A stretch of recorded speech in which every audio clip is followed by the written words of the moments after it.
Have you ever been to a Warhammer or wargaming tournament? And if you haven't, would you?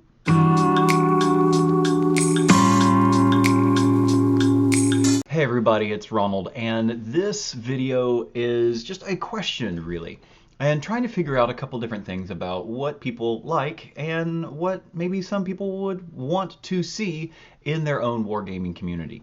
I know that I have just recently really been able to play a lot more wargaming because of OnePageRules. Now, I grew up on Warhammer. Right? That was the thing that got me into wargaming in the first place. I really enjoyed reading through all the old books and looking at the stuff and then buying some of my first plastic minis, painting them, putting them together. But even when I was getting into Warhammer at first, I didn't really play a lot, mostly because I was in middle school and me playing Warhammer was dependent on my parents taking me to wherever my friends were. And some of that was also I was priced out because I was just a middle school kid with an allowance. I really started playing Warhammer when I was in college, and I had a buddy of mine who was my roommate for a long time. We got into Warhammer and we could play together easily because he was literally 10 feet that way from me, and so we could paint our minis and get a game in most every weekend. I've never been to a tournament, but I can see why people would really want to go to a tournament in order to play war games. I think about the fact that when I get together with my buddies now, usually I'll play a game once every other week or so. And it's a lot of fun. It really has been great to get into wargaming now and play OnePageRules with my buddies, and I can play a game in about an hour and a half to 2 hours instead of trying to get a game, make it happen in maybe 3 or 4 hours because I'm not great at rules all the time. So I can see why somebody would want to go to a tournament. There are a lot of really cool upsides. If you go to a tournament, most of the time, you're going to be playing on a really neat looking table instead of your kitchen table, which is cool. You're playing Warhammer, but having some terrain and having some really neat,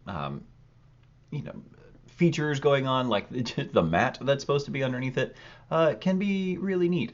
Also, if you're going to a tournament, you probably it's going to happen either on a Saturday or a Friday, Saturday, Sunday, some type of weekend deal. You're going to get in a lot of games, and I can see how somebody who doesn't play a lot would love the idea of going to play a lot of games. And even still, one more than that, I can see how somebody going to a tournament could be really excited because say you have a play group of 4 people, which would be a really cool thing that you and your play group have, 4 armies, let's say. Well, there are a lot of factions. And so if you are only playing against 3 other factions, to go to a tournament would be really great because then you could play against a whole host of other factions and maybe get to see some different armies, because you have played against Space Marines over and over and over again, but now you get a chance to play against orcs. It could be really fun to go to a tournament like that. But a lot of people don't go to tournaments, and it seems like Warhammer kind of bases their whole balance update schedule on people who are playing competitively and going to tournaments. And I see a lot of things about win rates, and I see a lot of things about how people can take this army from a 40% win rate to a 45% win rate, and that's really cool. And I don't really know if I care all that much.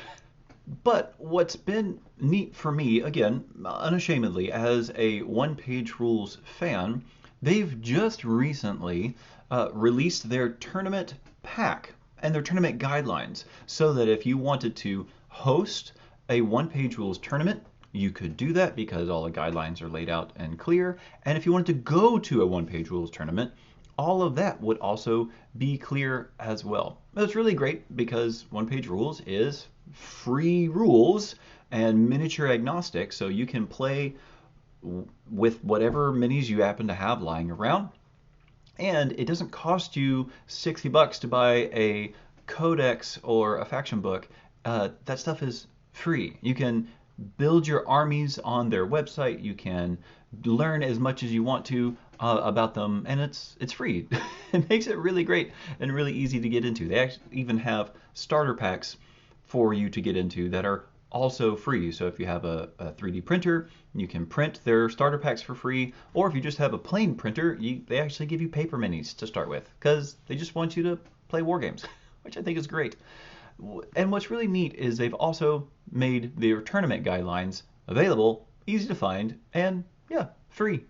So here's what I downloaded their tournament guidelines and I looked over them real quick just to kind of see what it would be and maybe to kind of determine if I would want to go or maybe even host a OnePageRules tournament, and for you to know that this is a thing that they do and if that's something you would like as well. I find it funny that the tournament guidelines that you can download are also in the same vein of one page because of their front and the back. And it's pretty cool. Just to walk through it real quick, it tells you how to prep for it. So it says each tournament should have referees. Each tournament should have a certain amount of matches. They recommend 4, and that each match should last a total of 90 minutes, including game setup, which is a big deal. And they're recommending 2,000 points per player. And if you've ever done a OnePageRules army, you'll know that a 2,000 point OnePageRules army is wildly different than a 2,000 point Games Workshop army. The OnePageRules armies are actually a little bit smaller and allow you to do a little bit more.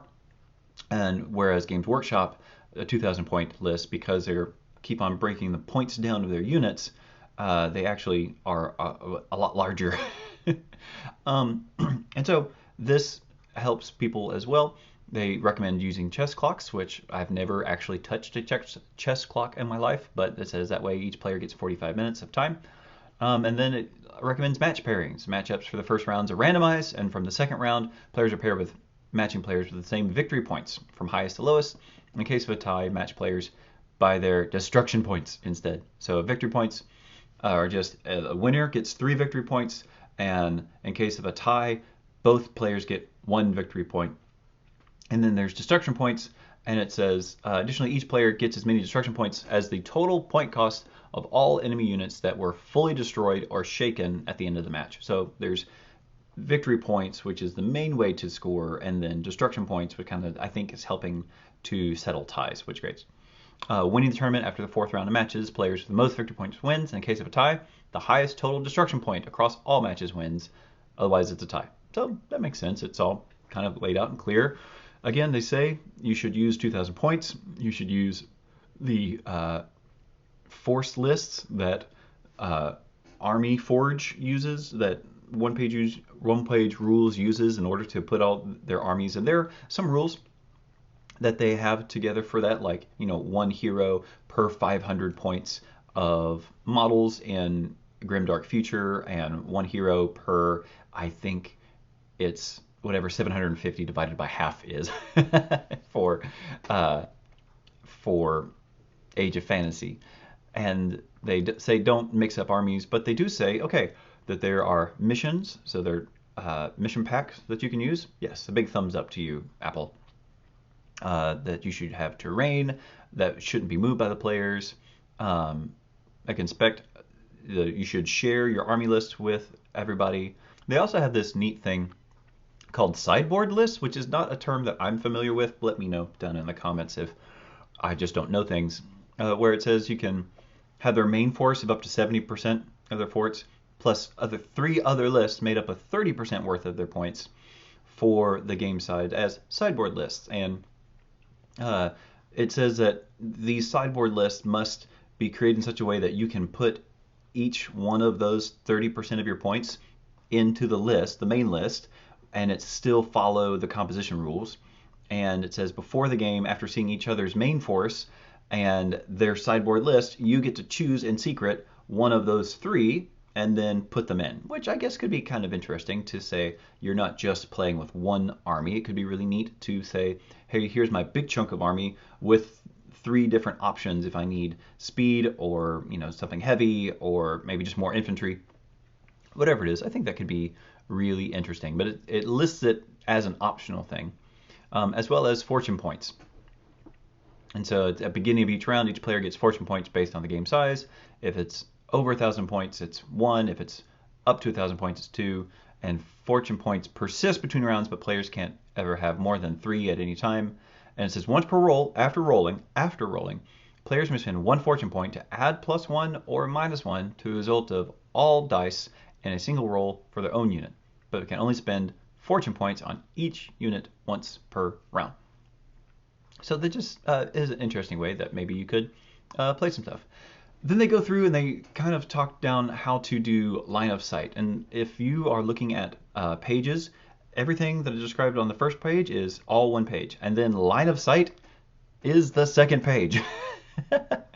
And so they just basically say, we want to make sure that you follow one of these: hybrid, true line of sight, top down, or volumetric. Hybrid is basically if the model can see it, they can see it with some stipulations of what they can't see through other enemies that are bigger than they are or the same size that they are. And if they're standing up high, they can actually see down. They can see over somebody on one higher level. Then there's top-down sight, which just everybody has like a height that they're given, like swarms are 1, infantry is 2, large infantry is 3, and a large infantry could see over an infantry, but an infantry couldn't see over a large infantry because just top-down sight, right? And then there's volumetric, which is based on base sizes, and I appreciate at least OnePageRules saying, hey, these would be the guidelines that we would want people to look at. And then there's the tournament pack. And it goes through absolutely everything that if somebody was to host this, this is everything that they would need to know. So for what type of games you're going to play, there are tournament organizers, head judge, judges, players, spectators, all that kind of stuff. How you would set up, how you'd prepare a match, how you'd score, how you set up terrain, what that looks like, what the game guidelines might be. And so all of this stuff is really great, as well as they have 1, 2, 3, 4 different missions for people to play at the tournament. And what OnePageRules has said is that this is a tournament pack for this season, for the 2024 to 2025 season, and they'll update it as they go along. I believe on the Discord they said September.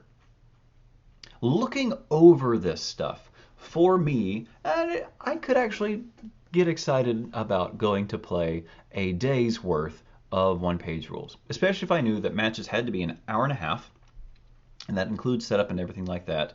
So I could see playing 2 games before lunch, taking a lunch break, and playing 2 games after lunch, and just really having a good day playing some OnePageRules, some tabletop gaming, and hanging out with some of my buddies, or maybe meeting new people and playing some war games.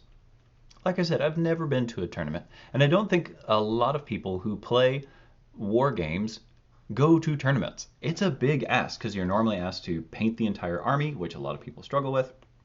You're asked to travel, perhaps, like to actually go. It's an entire day or weekend or week where you're trying to spend. You have to travel. There's hotels and gas and food and all this kind of stuff that could be really prohibitive to some people who are trying to play games for a lot. But I don't know. After I see that OnePageRules has released this, it kind of gets me excited for playing in this tournament. Now, to show the other side, in the Discord, which you can join for free and talk about things with OnePageRules, there were people who were unhappy with the tournament pack. And I think these were some people who were more experienced with tournaments and know what those are. And they had some critique about the time, the amount of points, and one other object in there that they said was not, to their liking. OnePageRules, to their credit, were responding with these critiques and with the feedback and saying, hey, we will take this into consideration for when we release the next tournament pack. They said they put this together after discussing with players and people who had organized tournaments before in the past and asked them what would be helpful, what would be good, what needs to go in the tournament pack, what needs to be stated and stipulated.